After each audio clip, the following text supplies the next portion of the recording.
Hello everyone.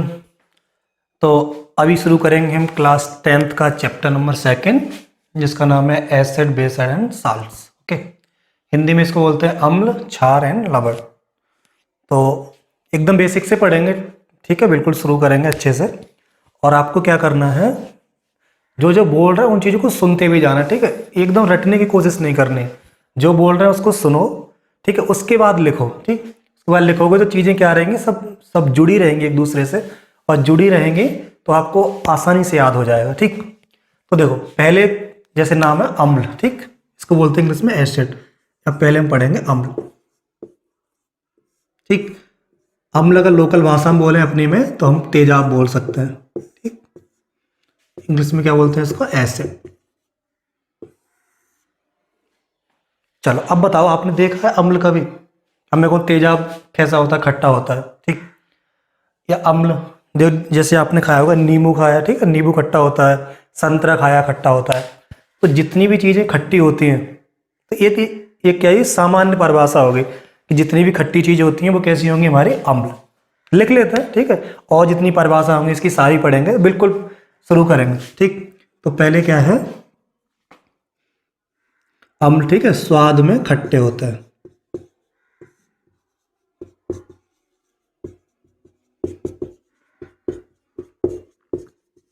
ठीक है, अब देखो हर चीज़ तो खा नहीं सकते हम, ठीक है, नींबू है चलो खा सकते हैं, संतरा है खा सकते हैं, तेजाब बोला हमने, ठीक है, तेजाब में क्या है, जैसे जो जो बैटरी में डालते हैं, ठीक, और तेजाब होता है। तो क्या करोगे, जैसे ही खाओगे जीभ जला देगा। ठीक, बहुत सारी चीज़ें इतनी तेज होती हैं कि तुम अगर उनको चखने की कोशिश करोगे, हाथ पे फेंक, अखबार में पढ़ते हुए कि एसिड अटैक हो गया, किसी ने तेजाब फेंक दिया, तेजाब फेंकने से क्या होता है, पूरा जल जाता है। इसका मतलब क्या है कि हर चीज़ को तुम स्वाद में तो चेक कर नहीं सकते। तो दूसरा अम्ल का क्या होता है, इंग्लिश में बोलते हैं कोरोसिव इन नेचर। कोरोसिव का मतलब क्या होता है कि जिस पे पड़ते हैं उसको क्या करते हैं, संचारित कर देते हैं, मतलब नष्ट कर देते हैं। हाथ पे पड़ेगी, ठीक है, हाथ पे तेजाब डाल दो, फलक पड़ जाएगा, खराब हो जाएगा, तो क्या बोलते हैं, संचारित।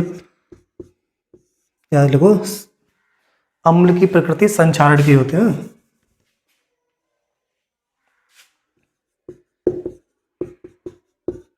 संचारण प्रकृति होती है। ठीक, ठीक है, नीले लिटमस पेपर को लाल कर देता।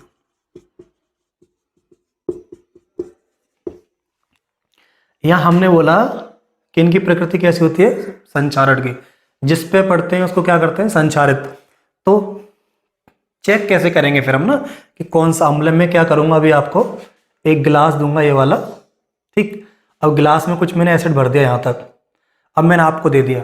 अब आपसे चेक करवाना है, बताओ ये अम्ल है या नहीं है। तो कैसे चेक करोगे, यहाँ स्वाद में खट्टे होते तो आप चलो लाओ पी के चेक कर लेता हूँ। ठीक, हर चीज़ पी के चेक कर नहीं पाओगे क्योंकि यहाँ लिखा है संचारण। अगर बहुत ज़्यादा अम्ल ऐसा हुआ तो आपकी जीभ जला देगा। इसका मतलब क्या हुआ, इसका मतलब हुआ कि अम्ल को या क्षार को चेक करने के लिए कि ये अम्ल है या क्षार है, इसके लिए कोई चीज़ होनी चाहिए। ठीक है, ठीक, बिना चेक किए बता सकें, ये यहाँ रखी है, कुछ ऐसा हो, कुछ इसकी प्रकृति हो जिससे हम बता सकें कि इसमें अम्ल है या क्षार है। ठीक है, तो इसकी सूचना मिलनी चाहिए हमें कि अम्ल है क्षार। जो हमें इस चीज़ की सूचना देते हैं उन चीज़ों को हम बोलते हैं सूचक। ठीक, तो देखो एक होते हैं हमारे नेचुरल इंडिकेटर,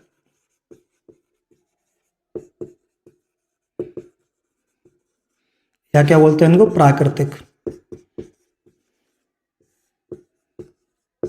प्राकृतिक सूचक। देखो जैसे इसका नाम से समझ में आ रहा है, प्राकृतिक या नेचुरल, मतलब जो चीज हमें बनानी नहीं पड़ी हो, अपने आप मिल गई हो। नेचुरल का मतलब जो नेचर में मिल जाए, कोई चीज उठाओ उसको सीधे उसको यूज करो। ठीक, तो जैसे ये होता है लिटमस सॉल्यूशन। ठीक है, लिटमस सॉल्यूशन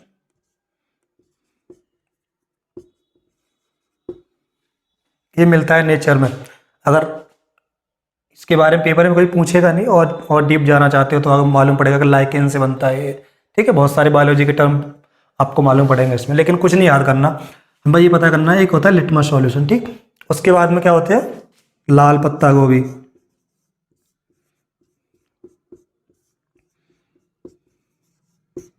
ठीक है। लाल पत्ता गोभी लाओगे, वो तो अपने आप बनेगी नेचर में, ठीक। हमने, ठीक।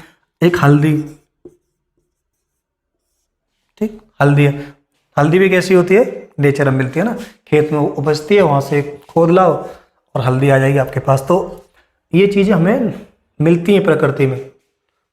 तो लिटमस सॉल्यूशन होता है, लाल पत्ता गोभी होती है, हल्दी होती है, ठीक है। अभी इसको समझो, अभी कैसे चेक करेंगे, ठीक है, वो भी बताते हैं। दूसरी चीज़, ठीक है, एक होता है सिंथेटिक इंडिकेटर। सिंथेटिक को क्या बोलते हैं, संश्लेषित, संश्लेषित सूचक। देखो नाम से समझ में आ रहा है, संश्लेषित का मतलब होता है सिंथेटिक चीजें होती है ना, जो हमने लेबोरेटरी में बनाई गई होती हैं। तो ये वाली चीज हमने बनाई है। तो तुम्हारे सिलेबस में 10th में सिर्फ 2 हैं, फिनोल्फ्थालीन,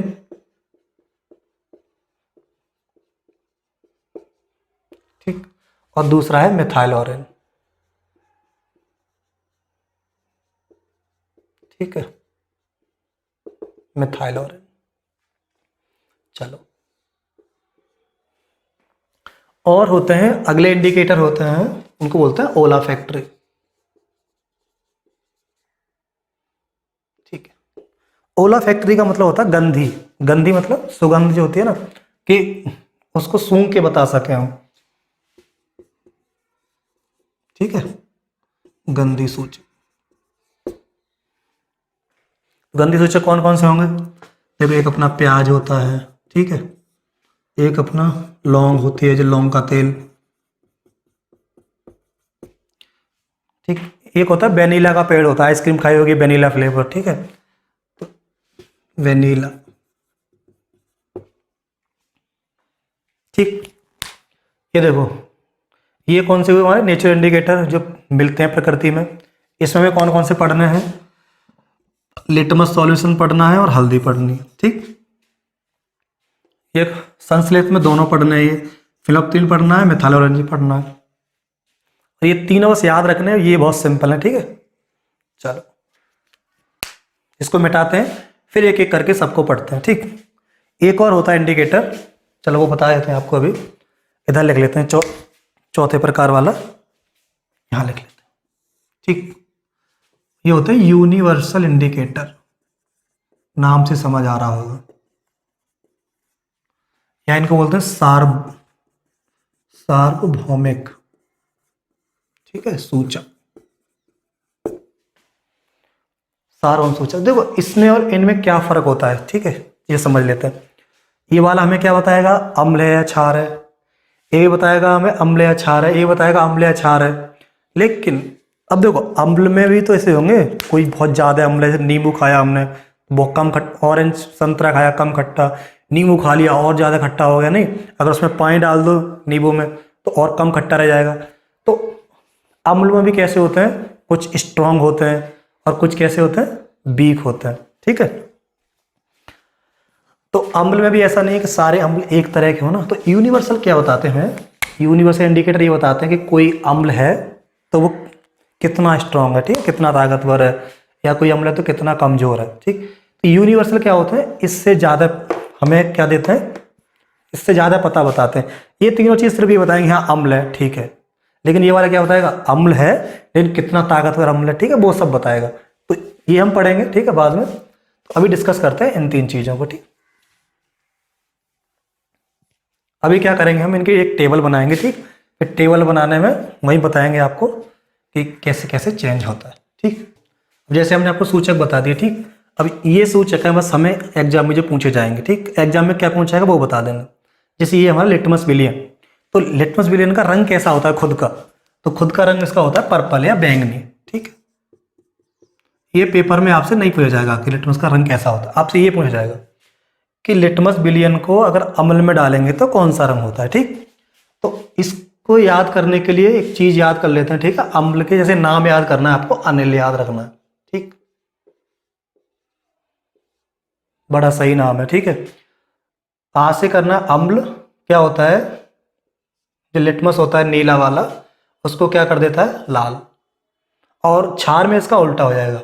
तो अम्ल क्या नीले को लाल करता है, नहीं तो इतना याद रखो, अम्ल क्या है, लाल कर देता है। तो अभी लिटमस बिलियन भी हमारा और लिटमस पेपर दोनों चीज एक तरह ही होते हैं। बैंगनी रंग का है तो उसको क्या कर देगा, ये लाल, ठीक है यार, रेड। और इसी चीज को क्षार में डालेंगे तो वो क्या कर देगा, इसको नीला, ठीक, या क्या कर देगा, ब्लू। तो पेपर में आपसे इतना पूछा जाएगा, लिटमस बिलियन को अम्ल में डालेंगे तो कैसा हो जाएगा, लाल, ठीक, और क्षार में डालेंगे तो क्या हो जाएगा, नीला। अब देखो यही सेम चीज क्या है लिटमस पेपर की, लिटमस सॉल्यूशन का लिटमस पेपर बना देते हैं, ठीक है। लिटमस पेपर होता है वो दो तरह में आता है, ठीक है, दो रंग में आता है, एक आता है नीला और एक आता है लाल रंग का। तो ठीक है, पेपर कैसे आएंगे, दो कलर के आएंगे, दो आएंगे, एक होगा ब्लू और एक होगा रेड। तो अगर आपको चेक करना है अम्ल, ठीक है, तो यहाँ क्या लिखा मैंने, नीले लिटमस को लाल कर देगा। तो जो लिटमस होगा नीला वाला उसको लाओ तो यहाँ क्या हो जाएगा, लाल। यहाँ पे लिख देते हैं,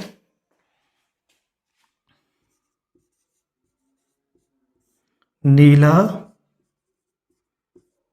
लिटमस लाल हो जाएगा, ठीक है। बस तुम्हें इतना याद रखना है कैसा कलर हो जाएगा, पूछेगा कि अम्ल में अगर लिटमस डालेंगे नीला वाला लिटमस पेपर तो लाल हो जाएगा, ये नाम से आ जाएगा, अम्ल नीले को लाल कर देते हैं। अब क्षार क्या होंगे, इसके उल्टे होंगे, वो क्या करेगा, लाल को नीला कर देगा, ठीक। ये कैसा हो जाएगा, मेन ब्लू हो जाएगा। तो क्या लिखना है, लाल लिटमस को नीला, ठीक है, नीला बढ़ा लो। तो बस ये याद रखना, ठीक है, ये क्या, ये लाल कर देगा अम्ल, ये नीला कर देगा। और जो जो गुड़ लिटमस बिलियन का होता है वही गुड़ क्या होता है, लिटमस पेपर का होता है, ठीक है।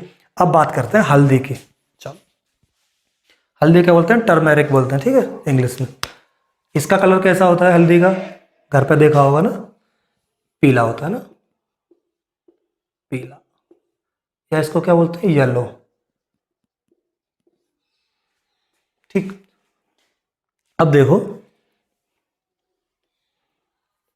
हल्दी को अगर अम्ल में डालोगे तो कोई चेंज नहीं आता, कोई चेंज नहीं आएगा। तो क्या हो जाएगा, जो यहाँ येलो है तो यहाँ पे भी क्या हो जाएगा, येलो, मतलब पीले की पीली रहेगी। तो अगर क्वेश्चन पूछा जाए तो हल्दी अम्ल में डालें तो क्या बोलोगे, अम्ल उसे पीला कर देता है, नहीं, अम्ल नहीं, पीला नहीं कर रहा ना, पीली तो हल्दी पहले से ही है, तो अम्ल में आके कोई परिवर्तन नहीं हो रहा, ठीक है। तो यहाँ लिखना रंग में कोई परिवर्तन नहीं होता, no change in colour, English में बोल सकते, ठीक है, रंग में कोई परिवर्तन नहीं होता। समझ में आया। तो अगर पूछे कि नहीं बताओ परिवर्तन नहीं होता लेकिन कलर कैसा होगा, तो बता सकते हो आपकी पीला ही तो होगा, क्योंकि हल्दी का कलर मेरा पीला है। यहाँ कोई परिवर्तन नहीं होगा तो कैसा होगा, पीला, ठीक, कोई परिवर्तन नहीं होगा। अब देखो यहाँ देखो, ये कौन सा, क्षार, जैसे ही डालोगे क्षार में, अभी देखो अगर ये आपने देखा होगा आपके कपड़े पे हल्दी लग जाए, ठीक है, हल्दी इस खाना खाते हुए लग जाती है, ठीक है, खाना गिर जाए आपको हल्दी लग गई। अब उसको क्या करो, आप साबुन से धो, साबुन हमारे क्षार होते हैं, साबुन से धोगे तो साफ नहीं होता, अरे पीले से लाल हो जाता है वो, ठीक। तो अगर क्षार में डालोगे तो क्या हो जाएगा, लाल, ठीक।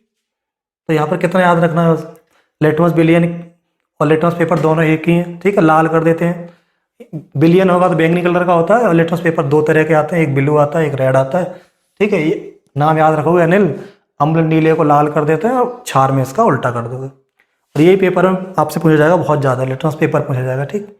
अब पढ़ते हैं हम दो, ये फिनोप्थीन मिथाइल ऑरेंज, ये भी काफ़ी इंपॉर्टेंट, ठीक है, इनको तो भूलोगे नहीं, ठीक है। अब ये पढ़ लेते हैं, ठीक है, फिनोप्थीन और मिथाइल ऑरेंज। फिनोप्थीन का रंग कैसा होता है, ये होती है रंगहीन। रंगहीन का मतलब इसका कोई रंग ही नहीं होता है, मुझे पानी का क्या रंग होता है, तो कोई रंग नहीं होता। तो फिनोप्थीन कैसी होती है, रंगहीन। इसको अम्ल में डालोगे तो कोई परिवर्तन नहीं होता, तो यहां पर रंगहीन लिख सकते हो, नहीं, क्योंकि पहले इसका कलर रंगहीन है, या कलरलेस लिख सकते हैं इसको, ठीक। अब फिनोप्थीन को जैसे ही इसमें डालोगे तो कलर हो जाता है इसका गुलाबी या पिंक, ठीक है, गुलाबी है, पिंक। अब क्या है मेरा, मिथाइल ऑरेंज। ठीक है, अब देखो इसके नाम में ही ना मिथाइल ऑरेंज, इसका जो रंग होता है नेचुरल वो कैसा होता है, ऑरेंज। ठीक है, ऑरेंज मतलब संतरी कलर, ऑरेंज का मतलब संतरा होता है, तो रंग संतरी हो जाएगा। अब ये क्या करेगा देखो, इसको जैसे इसमें डालेंगे हम, ठीक है, अम्ल में मिथाइल ऑरेंज को, तो ये हो जाता है लाल। और यहां डालते हैं क्षार में, तो ये क्या हो जाता है, पीला। बस ये सबसे ज्यादा सरल ये वाले हैं। ठीक है, प्याज, लौंग का तेल, वेनिला, इनमें क्या होता है कि, ठीक है, इनके कलर तो तुम देख सकते हो, प्याज का कलर कैसा होता है, लौंग का तेल, ये पूछेगा ही नहीं, क्योंकि ये कौन सा है, ओला फैक्ट्री।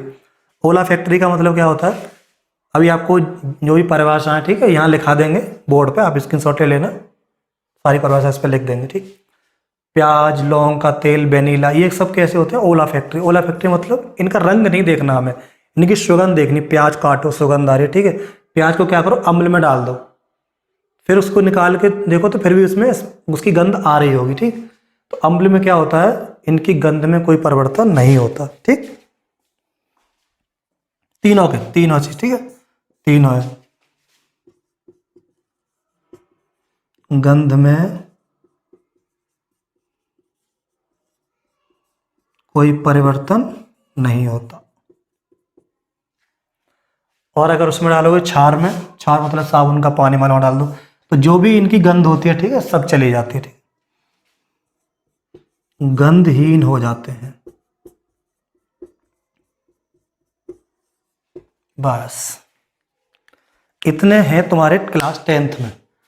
लेकिन आपको याद कितने, देखो ये तो याद करने ही नहीं है, इसमें तो एक अब पूछता भी नहीं है, पूछ लेगा तो आपको इतना याद रखना है कि अम्ल में क्या होता है, जो इनकी गंध होती है वही रहती है, और क्षार में ये क्या होते हैं, गंधहीन हो जाते हैं। ठीक, बस ये 4 याद करना। देखो लिटमस बिलियन, लिटमस सॉल्यूशन एक बात नहीं है। ठीक है, कोई पूछे कि एक ही होते हैं, एक नहीं होते, ये बिलियन होता है, ये पेपर होता है। ठीक, तो लेकिन इनका जो रंग आता है वो सेम ही आता है। ठीक, अम्ल में डालोगे लाल हो जाएगा, मतलब अगर पेपर होगा तो नीले से लाल हो जाएगा, बिलियन होगा तो बैंगनी से लाल हो जाएगा। ठीक, बस इतने याद रखना है।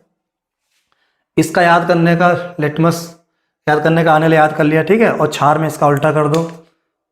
फिनोप्थलीन याद करना है आपको, तो देखो फिनोप्थलीन का तो सिंपल ऐसे याद कर लेते हैं। ठीक है, फिनोप्थलीन पी से आ रहा है। ठीक, अब पी को इसको उल्टा बना दोगे तो ऐसा बन जाएगा बी, फिर इसको उल्टा कर दोगे फिर ऐसा बन जाएगा, ये ना। तो फिनोप्थलीन क्या होता है, बेस, बेस कहते हैं क्षार को। ठीक है, बेस, फिनोप्थलीन का बेस में कलर कैसा होता है, पिंक या गुलाबी, ये बेस, ये फिनोप्थलीन। सिंपल, पी से अकेला ही तो आ रहा है फिनोप्थलीन, एक बार पी को उल्टा लिखो बी बन जाएगा, फिर पी बन जाएगा, वो इस चीज़ है। तो फिनोप्थलीन बेस में पिंक हो जाता है, तो बेस चार हो। मिथाइल ऑरेंज याद करना तो मिलाप याद कर लो, किसी से मिलते हैं तो मिलाप बोलते हैं ना उसको, मिलाप, आसान है। मिथाइल ऑरेंज क्या होता है, अम्ल में लाल होता है, उसमें पीला होता है। ठीक है, ये चीज़ तुम याद कर लो, बस इतने याद करना है। ये तुम्हारे कौन से होते हैं, प्राकृतिक, ये होते हैं सिंथेटिक, ये होते हैं ओला फैक्ट्री। अब क्या करते हैं, हम इनकी परिभाषा लिख देते हैं। ठीक है,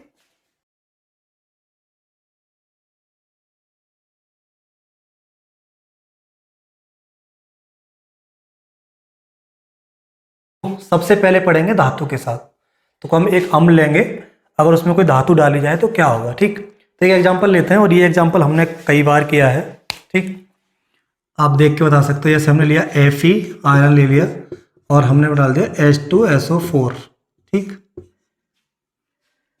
ये हमारा क्या है, अम्ल, ये हमारा धातु।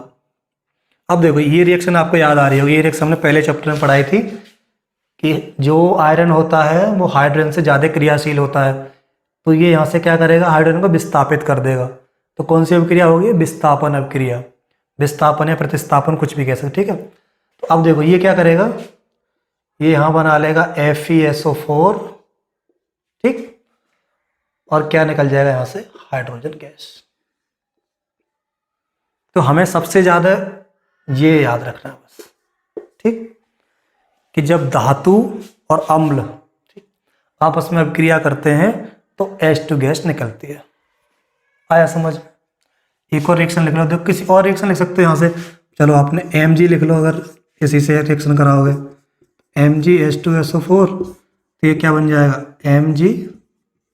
MgSO4 plus H2।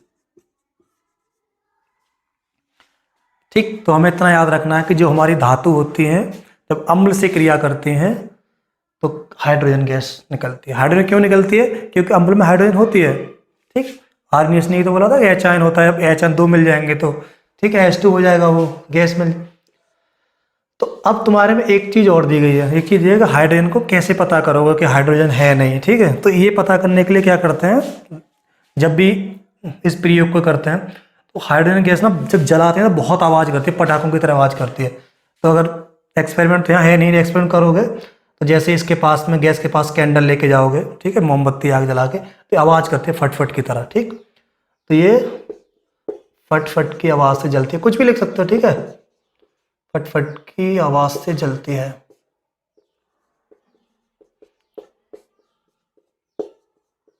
बहुत जल्दी आग पकड़ती है और बहुत आवाज़ करती है पटाखे की तरह। ठीक, तो हमें ये पता करना है। ये हाइड्रोजन गैस का टेस्ट की तरह भी होता है। कोई पूछे कौन सी गैस निकल रही है, तो ऐसा नहीं है जैसे हाथ ले कैंडल पहुंच गया, अगर बहुत हाइड्रोजन गैस निकल रही है तो बॉम्ब की तरह आवाज़ करती है। ठीक है, तो ये काफ़ी सावधानी से किए जाते हैं प्रैक्टिकल। ठीक, कुछ नहीं समझना, इतना समझना है हमें इसके साथ। एक धातु है, अम्ल के साथ क्रिया करेगी, क्या बनाएगी हमारे पास, ये H2 बनाएगी।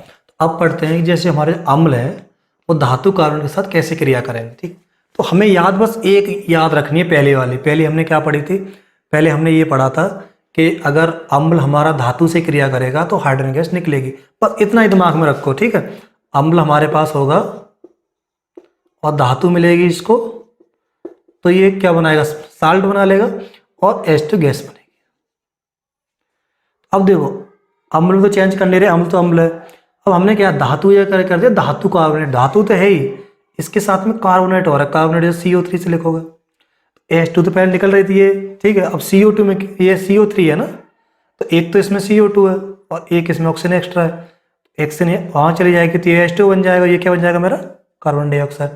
तो ठीक है, तो अब इतने अगर आपको ये याद है धातु से क्रिया करेगी हाइड्रोजन बनाएगी, तो ये कार्बोनेट आ जाएगा, कार्बोनेट में CO3 होता है, तो CO3 का एक CO2 बन जाएगा, एक ऑक्सीजन बचेगा, वो चला जाएगा हाइड्रोजन के पास में। ठीक, तो ये देखो रिएक्शन लिख दे पहले, धातु का H2CO3 है, ये अम्ल से क्रिया करेगी तो ये साल्ट बन गया। अब ये याद रखना होता है कि H2 बन जाएगा और CO2 बन जाएगा। ये हाइड्रोजन कार्बोनेट है, यहाँ भी देखो CO3 एक्स्ट्रा आया, ठीक, क्या बनेगा, अम्ल से क्रिया करेगा H2 बन जाएगा और CO2 बन जाएगा। ठीक, चलो अगले रिएक्शन और पढ़ते हैं। तो अब हमने क्या पढ़ा कि जैसे अम्ल धातु से क्रिया करेगा तो हाइड्रोजन बनाएगा, धातु कार्बोनेट से क्रिया करेगा तो कार्बोनेट क्या होगा, CO2 बना लेगा और H2 बना लेगा। अब आपसे पूछता है कि CO2 निकल रही है, ऐसा कैसे चेक करके बताओगे आप कि CO2 निकल रही है, तो CO2 का चेक कैसे करते हैं, पेपर में आ जाता है। और देखो इस चेक का हमने आपको बड़ा अच्छी रिएक्शन पढ़ाई थी पहले चैप्टर में। हमने क्या बताया था कि जो हमारी कलई होती है उसको पानी में भिगो देते हैं तो CaOH का वोल्टेज बना देती है। ठीक, अब हमने वो आपको बताया था कि कलई में चमक कैसे आती है। चमक कब आती है, जब ये रिएक्शन करती है CO2 से, नहीं CO2 से रिएक्ट करके क्या बनाती है हमारे पास एक कैल्शियम कार्बोनेट, और क्या बनाता है हमारे पास है H2O। H2O तो पानी से सूख जाता है और ये वाली चीज़ हमारी चमकती है। ठीक है, कैल्शियम कार्बोनेट। अच्छा, यही हमें चेक करना होता है, लाइब्रेरी में चेक करना है, तो क्या करो, ये बना लो। ये कैसे बनाओगे, ये तो सिंपल है, CaO होता है, ये CaO सॉलिड, इसको पानी में डाल दो, लैब में मिल जाएगा रखा हुआ तुम्हारे, लिक्विड पानी में डालोगे, ये बन जाएगा मेरे पास CaOH का होल ट्वाइस। ठीक, बन गया। इसको क्या करो, जो हमारा कैल्शियम ऑक्साइड है, ठीक है, या इसको बोलते हैं बिना बुझा हुआ चूना, इसको लो, हल्का पानी मिलाओ, विलीन बना लो। अब जहाँ भी ये क्रिया करा रहे हो, ठीक है, जहाँ से गैस निकल रही है CO2 वाली, तो उसका पाइप या कुछ भी लाके, ऐसे ये बिलियन है हमारा, यहाँ हमने क्या डाल दिया, CaOH का होल ट्वाइस। CO2 वहाँ से निकल रही है, उसका पाइप इधर कर दो, CO2 यहीं तो निकलेगी इस बिलियन में, और इस बिलियन से अगर निकलेगी तो ये बनाएगा कैल्शियम कार्बोनेट। ठीक है, और इसका रंग जो होता है सफ़ेद या दूधिया कलर। ठीक है, कैसा कलर होता है, दूधिया या मिल्की। तो आपसे पेपर में ये पूछ सकता है कि कि हमने कोई गैस है उसको CaOH को होल ट्वाइस इस सॉल्यूशन से पास कराया तो इसका कलर दूधिया हो गया, तो गैस कौन सी है? वो CO2 गैस है। ठीक है, ये होता है लेबोरेटरी में CO2 गैस को कैसे चेक किया जाता है। ये रिएक्शन आपको पुरानी याद होगी पूरी। ठीक, कब पढ़ाई थी हमने? जब हमने पढ़ाई थी संयोजन अभिक्रिया। ठीक है, कॉम्बिनेशन रिएक्शन, एक CaO एक H2O मिलके एक पदार्थ बना रहा है। ठीक है, दो अभिकारक एक पदार्थ बना रहा है, कौन सी? कॉम्बिनेशन। दूसरा हमने क्या बताया था सब क्रिया के बारे में? आपको ये बताया था कि जब हम घर पे कढ़ाई लाते हैं, पानी में भिगोते हैं, ठीक है, तो बुलबुले छोड़ती है और बर्तन को गर्म कर देती है, तो ये कैसी अभिक्रिया? ऊष्माक्षेपी अभिक्रिया। ठीक है, एक्सोथर्मिक रिएक्शन। ठीक है, एक रिएक्शन और पढ़ते हैं आगे। दिमाग में एक चीज चलनी चाहिए, धातु H2O, धातु जो लगेगा ऑक्साइड जुड़ गया, ऑक्साइड मतलब ऑक्सीजन, तो H2O बन जाएगा। ठीक है, तो जैसे हमने धातु ऑक्साइड ले लिए, मैग्नीशियम ऑक्साइड 2HCl हम ले लिया, क्रिया कराई इसकी, तो हमारा MgCl2 बन जाएगा और हमारा H2O बन जाएगा। ठीक है, तो अब हमें क्या समझ आया? अब जो चीज़ हमने पढ़ी है हम उसको एक छोटी सी टेबल में लिख देते हैं। ठीक है, तो हमें वो याद रहेगी क्रियाएं। तो हमने क्या पढ़ी थी? देखो, हमने पहले पढ़ा था कि अगर अम्ल है, ठीक है, धातु से क्रिया करेगा तो क्या बनाएगा ये? ठीक है, साल्ट बनाएगा। ठीक है, साल्ट को लवण बोलते हैं। ठीक है, लवण बनाएगा प्लस हाइड्रोजन गैस। दूसरी हमने पढ़ा था कि अम्ल अगर हमारा धातु ऑक्साइड से क्रिया करेगा, देखो यहां धातु थी तो H2O था ना, ये धातु में ऑक्साइड फालतू थी, ये भी तो निकलेगी, ये जुड़ जाएगी H2O से, तो यहाँ क्या बनाएगा? ये H2O लिक्विड, और यहाँ ये बनाएगा साल्ट। ठीक है, चलो लवण लिख लेते हैं इसको हिंदी में एकदम। ठीक है, लवण। अगला और हमने क्या पढ़ा? जो हमारा अम्ल होगा वो रिएक्शन करेगा किससे? धातु कार्बोनेट से। अब देखो, धातु तो सब में चल रही है, ऑक्साइड का ऑक्सीजन जुड़ गया, H2O बन गया। कार्बोनेट क्या होता है? CO3। CO3 में अब देखो, एक तो CO2 निकल जाएगा, फिर भी एक O बचेगा, वो जुड़ जाएगा हाइड्रोजन से, वो H2O बन जाएगा लिक्विड, ये तुम्हारी गैस निकल जाएगी, और ये हमारा क्या बनेगा? यहाँ साल्ट। ठीक है, बस यही 3 गुण पढ़े हमने अभी। तो H2 क्या करते हैं? लाइब्रेरी में कैसे चेक करते हैं? ठीक है, लेबोरेटरी में इसको चेक करते हैं, प्रयोगशाला में आप मोमबत्ती से जलाओ आग, आवाज़ करती जलने की। ठीक, CO2 गैस चेक करते हैं, कैल्शियम हाइड्रोक्साइड COH2 के बिलियन में डालो, इस गैस को क्या बना लेगी? चूना पत्थर, CO3, तो का रंग कैसा हो जाएगा उसका? दूधिया रंग। ठीक,